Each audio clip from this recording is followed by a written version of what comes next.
back Beyond the Release. Guys, today I'm going to do a little bit of a pack dump for my Total Archery Challenge slash 3D, Shop 3D, whatever you want to call it, pack that I'm using for that stuff. I am also going to go over a couple of different things that I experienced throughout the Total Archery Challenge this past week. Me and James just got back from there. I'm going to go kind of not too in depth, but just kind of give you a rundown of some things that I experienced with my shooting and how to fix them, or how I know to fix them anyway. First off, I've got my pack here. This is a Mystery Ranch Gravelly, I'm not exactly sure how to pronounce it, 18. So this year I actually decided to go with a smaller pack because my hunting pack was a little bit heavy. I had a lot of stuff in it and it would make my back sweat quite a bit. So I was just kind of trying to go with something a little bit lighter. So this is what I went with, and I've liked it. It's been pretty good. It's really lightweight. It doesn't have the support that my other pack has, that my hunting pack has, because it's not meant to hold a bunch of weight. So I'm going to kind of give you a little bit of a rundown on it, and I've just now gotten this thing, so there's a lot more to it than probably what I'm going to be telling you. But I think it's designed, so if anybody's familiar with the Mystery Ranch stuff, they make a big range of different kinds of packs, from small ones up to the stuff that you're going to be out on a 2-week-long or longer hunt on. So this one is kind of designed where you can use it as just a regular day pack type of deal, or just like a real quick lightweight thing you can carry wherever, or you can strap it onto your main pack and as a add-on to make your pack bigger than what it already was, which I'm not going to do that because I just haven't gotten into that kind of hunting yet. I would like to. I'm going to have to get myself in a lot better shape before I do that though.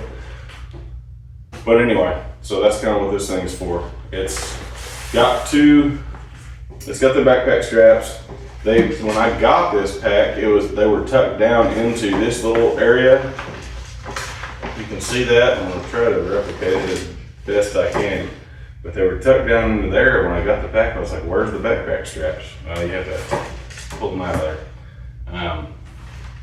So they're not really sturdy backpack straps. They're meant to be lightweight, which is nice. They're comfortable. They're not uncomfortable at all.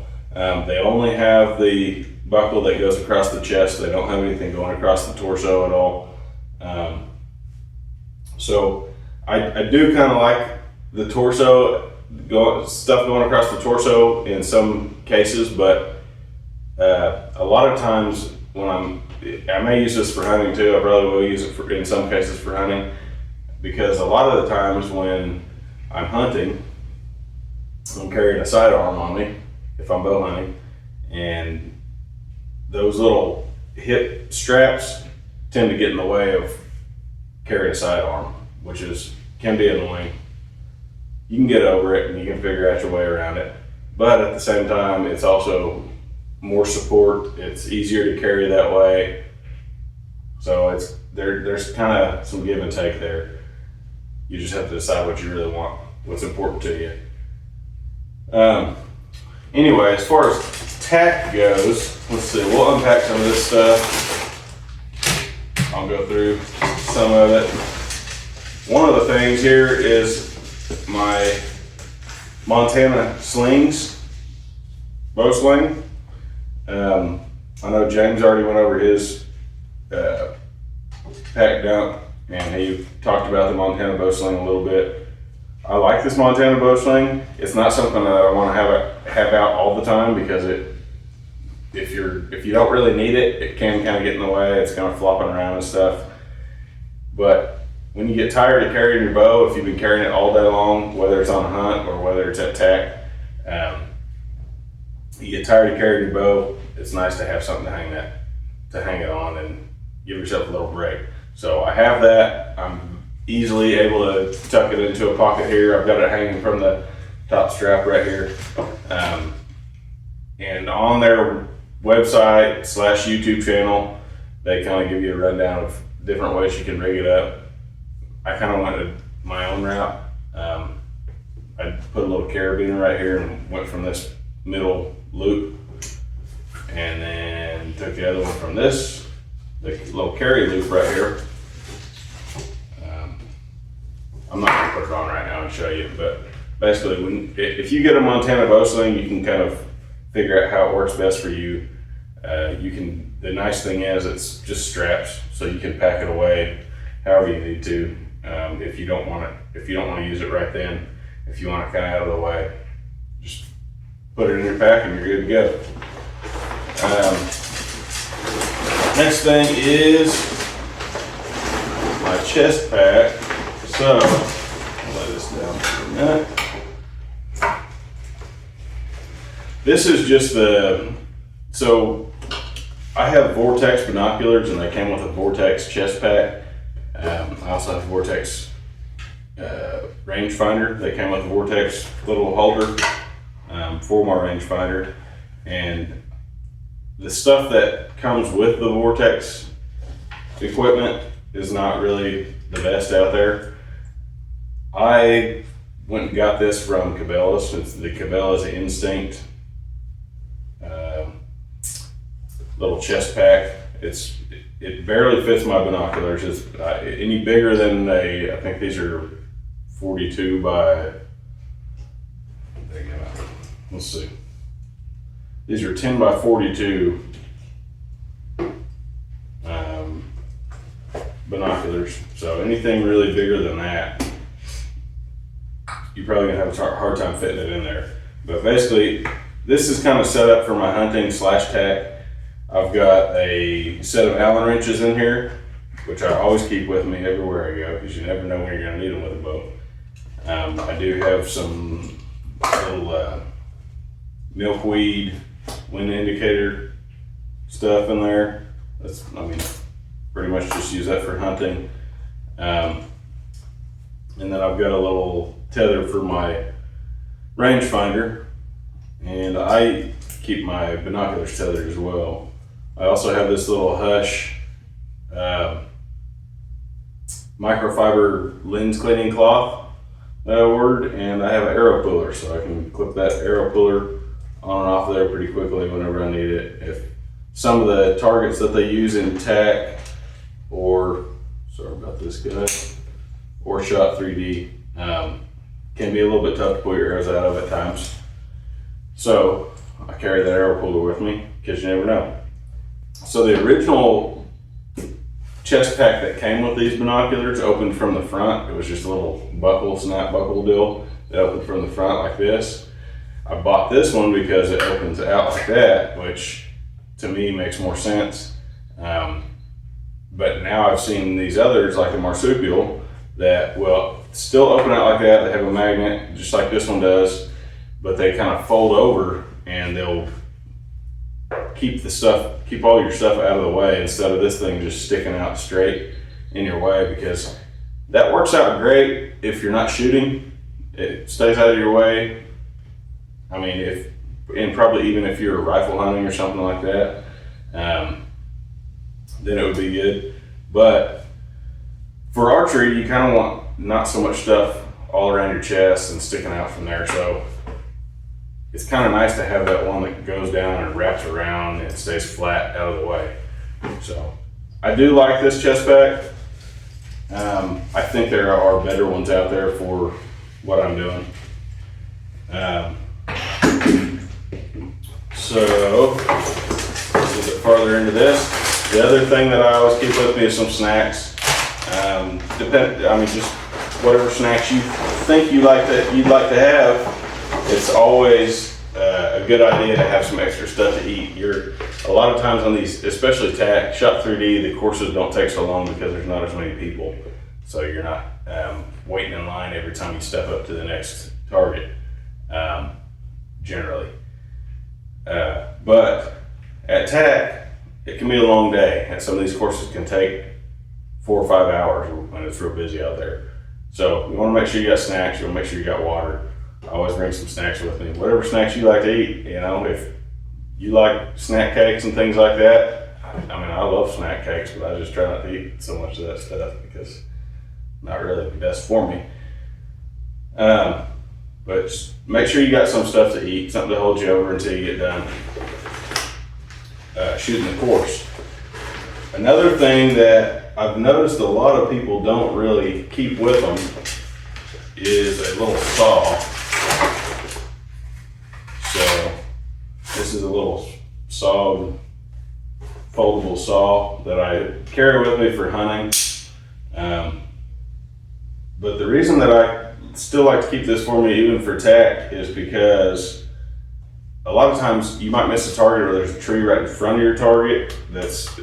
I mean, some of these targets are set up to where there's little trees like all around them and you're trying to hit a tight little hole right there, and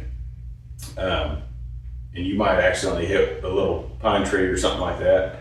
And if that's the case, you can very easily take this saw out and you can cut a little bit of that tree trunk away and get your arrow out of there. Some of these arrows are not cheap. You know, I try to go cheaper on my TAC arrows than I do on my hunting arrows, but you still don't want to lose them. They're still, you know, probably close to $20-something a piece, even if you go a pretty cheap route. So it's a good idea to have something to get your arrows if you're able to. If you can salvage an arrow, salvage your arrow. I always have some sort of a knife with me, just because you never know. This is just kind of a little survival type of knife. I don't really use it for much of anything other than just keeping it in my bag for who knows what. I don't clean deer with it. So it just stays sharp, stays ready to go.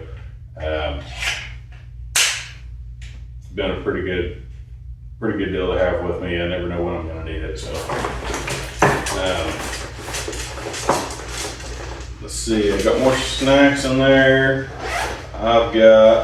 So this little, I'll always keep some extra field points with me. Definitely make sure to keep some extra field points with you, because a lot of these TAC courses or shot 3D, wherever you're shooting at, inside those targets, sometimes there can be hard stuff that will fold over your field points.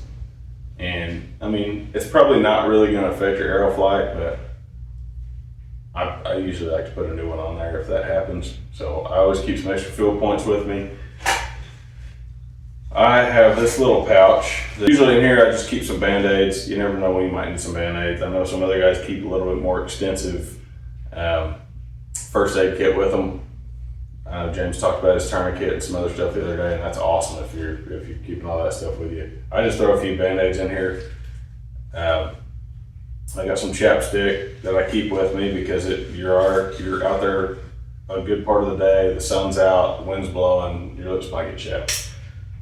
Another thing I keep in this little pouch is a extra release. So always want to have an extra release. So I've just since we left TAC the other day, I've seen some stuff on Instagram, Facebook, wherever I saw it, asking if anybody happened to pick up a release at whatever target, blah, blah, blah. Well, that kind of stuff happens, especially if you shoot one of these thumb releases. It's something you can forget about or could fall out of your pack or wherever you might be keeping it at the time. So I always make sure to have an extra one. You lose that in the middle of the course and you don't have an extra one, well, you're just walking alongside your buddies the rest of the way and not doing anything. So that's not very fun. It's already bad enough. You just lost could be up to a $300 to $400 release. And on top of that, you don't even get to finish shooting the course because you didn't have any backup with you. That's also one of the reasons that I generally like to shoot a wrist release. It's strapped to me at all times. This is for hunting, for 3D, for whatever. I kind of understand the idea of why people like to shoot a thumb release or a hinge, and that makes sense for certain situations. For the stuff that I'm doing, I like to have this thing strapped onto me for one, and I also I feel like I get a lot more consistent anchor point with it. I always make sure you've got an extra release with you. I do have a water bottle here. I know a lot of people like to use a hydration pack, which is great. There are certain cases where I use a hydration pack too. When I go to TAC, I fill this thing up one time at the beginning of the day. Usually they have water stations mid-course, so you have a couple of chances throughout the day to fill it up again if you need it. I try to avoid using the hydration packs when I can, just because they're kind of hard to wash out, and you come home, you take your pack off, and you throw that thing to the side, and you just forget about it for a while. And I don't want it to mold up or anything like that. So yeah, you can make it a good habit to clean that thing out when you get done with it, but I just like to go with a nice easy water bottle. Plus it forces me to take my pack off every once in a while, take a little break, take a breather there for a minute. So I like doing it that way. Another thing that I always keep with me is some wipes. You know, nature calls every once in a while. God forbid it happens in the middle of the woods when there's all these people around at TAC. But if it does, you know, more than likely there's a place you can find that is secluded and take care of what you need to take care of. Anyway, always keep some wipes with you, because you never know. And it's for other things other than that too. You know, there all kinds of messes and stuff like that could be taken care of with those. I also always keep an extra pair of socks in my pack. So a lot of these courses there'll be water on, and maybe you might have to walk kind of in the vicinity of some water, a little stream or something like that, in order to get to the next hole. So I keep a extra pair of socks in there. You know, I learned this from Lieutenant Dan a long time ago. You don't want to be squishing around in your soggy socks all day long after you stepped in some water. You might have some boots on that are waterproof that aren't going to hold a bunch of water. You can dump them out, put some dry socks on, and it's not quite as bad then. So always good to have an extra set of socks if you got some. Keep those in there.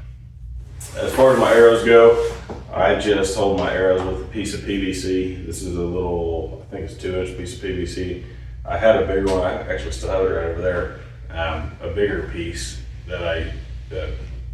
thicker piece of PVC that I was using last year. I decided to get a little bit smaller one this year just because it was kind of bulky and heavy, and so I just downsized a little bit. I always try to keep at least a dozen arrows or so with me. I mean, hopefully you're not going to lose anywhere near that many, but you never know. Some courses can be really hard. TAC did not seem to be quite as bad as Shut 3D. So Shut 3D courses were, well, I think we all lost several arrows on those courses throughout the weekend. I think I only lost 1 or 2 at TAC. I missed a couple of times, didn't lose them every time. But you know, you never know how hard the course is going to be. You want to make sure you have plenty of arrows with you, because you don't want to be out there again walking the course along with your buddies and not even be able to take part in it. So make sure you got plenty of arrows. I always, like I said, try to keep a dozen with me.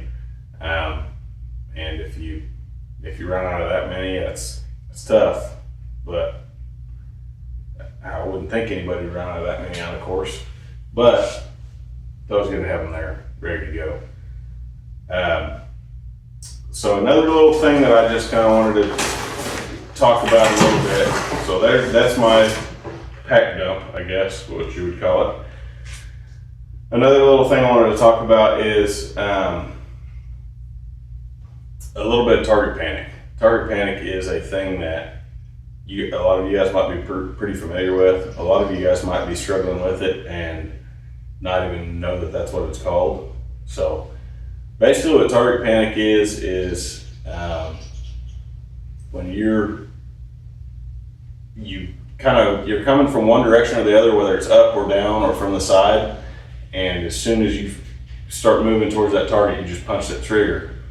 And there's better explanations for it online. There's a lot of videos on target panic. You can get a lot better rundown of target panic than what I'm giving you.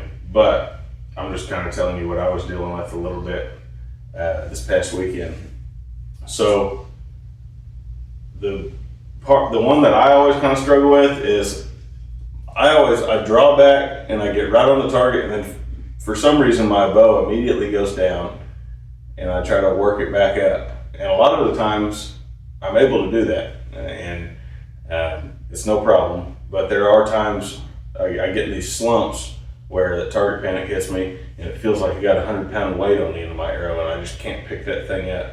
And then so I just jerk it and punch the trigger. I was dealing with that this past weekend. This is stuff that a lot of people deal with, and I wouldn't say everybody. A lot of people. I mean, there are plenty of people that don't have any issues with it. But I mean, I've even heard Levi Morgan, John Dudley, some of these other guys talk about how they deal with it from time to time. And there's all kinds of little cures for it and things like that, and that's good.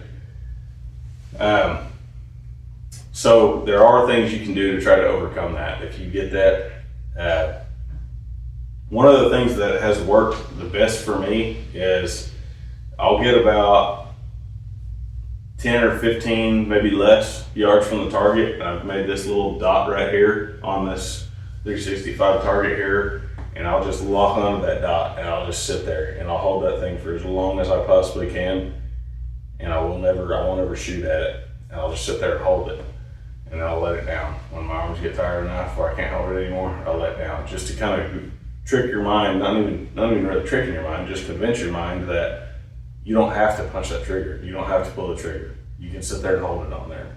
So I'm going to be working on that a little bit here these next few days. I haven't shot since TAC. I've taken a couple of days off, just been a little bit busy, but I'm going to be working on that a little bit and try to get that toned down a little bit and hopefully be able to get out and shoot better the next time around. But that is something that a lot of people deal with. That's what I was dealing with this past weekend, and like I said, if that's something that you're running into, if you get stuck at a certain spot on that target and you yank it up there and punch the trigger,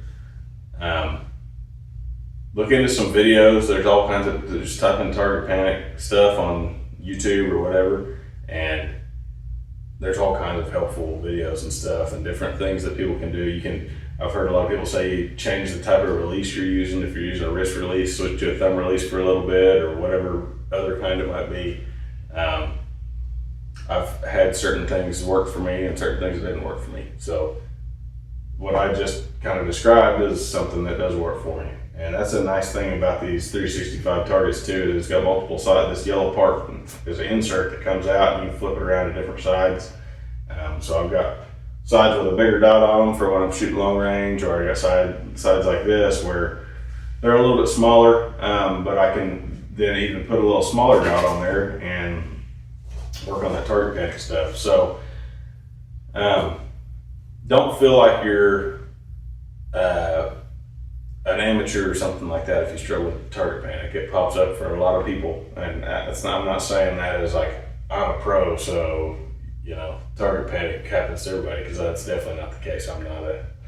I'm just a normal guy here. So, but I've seen videos from Levi Morgan and some others that, where it sounds like it kind of pops up once in a while for everybody. So, like I said, I'll be working on that for the next few days, get it figured out, and hopefully we got shot 3D coming up here in another couple of weeks. So another few weeks, we're gonna go do the shot 3D in Arkansas. So really excited about that. So we're just gonna keep on going from here, guys, and it's gonna be a lot of fun. We got another couple of 3D events coming up, and then we're gonna kind of move into getting ready for hunting season, and maybe we'll even get a couple of turkey hunting videos in here. I don't know. We'll try to get that sorted out But really appreciate you guys tuning in. You guys make sure to like and subscribe. Tune back in for the next video. We're only going to get better from here. Appreciate it, guys. Thank you.